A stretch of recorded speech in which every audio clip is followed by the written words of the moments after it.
اگر سردیوں کی موسم میں صبح کے وضو کے ساتھ جراب پہن لی جائے، دوبارہ وضو کی حالت ہو تو پاؤں پر مسح کر سکتے ہیں، جرابوں پر مسح نہیں کر سکتے ہیں۔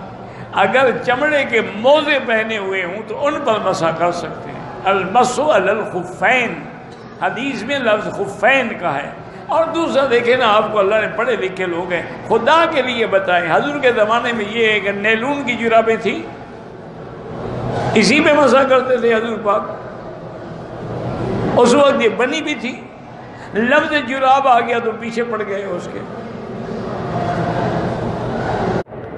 کپڑے کی بنی ہوئی آج کل جو جرابیں ملتی ہیں، ان پہ مسح کرنا حنفی مسلک میں جائز نہیں ہے، چونکہ امام ابو حنیفہ رحمۃ اللہ علیہ فرماتے ہیں کہ المسح علی الخفین، موزے ہوں تو مسح جائز ہے، یعنی موزے چمڑے کے ہوں، یا اتنی موٹی جراب ہے کہ منعل کے نیچے اس کے چمڑا لگا ہوا ہے، اور جس کو پہن کے آدمی 2-3 میل پیدل بھی چل سکتا ہے، ورنہ ان پہ جو جرابیں ہیں ریشمی یا نیلون والی یا کاٹن، ان پہ جائز نہیں ہے۔ گو بعض علماء جائز کہتے ہیں، لیکن حضور کے زمانے میں نہ یہ جرابیں تھیں اور نہ اس پہ کسی نے مسح کیا۔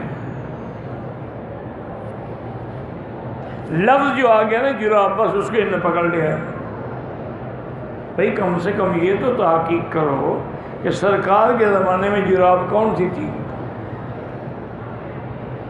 کیا یہ جرابیں اس وقت بنتی تھی یا صحابہ نے استعمال؟ وہ چمڑے کے موزے ہوتے تھے۔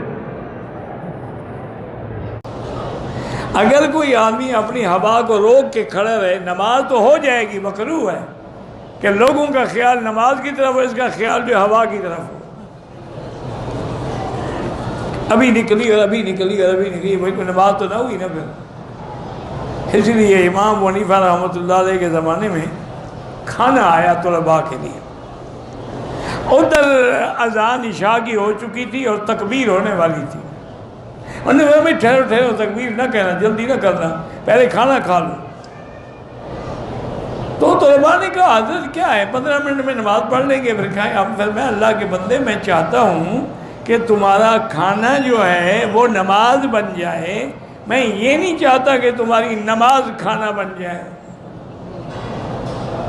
طلباء کو سمجھ نہیں، انہوں نے کہا جب نماز پڑھ رہی اور کھانے کی طرف نظر ہو تو نماز تو کھانا بن گئی نا۔ اگر کھانا کھا رہے ہیں لیکن فکر نماز کا لگا ہوا ہے تو پھر تو کھانا بھی نماز ہو گیا نا۔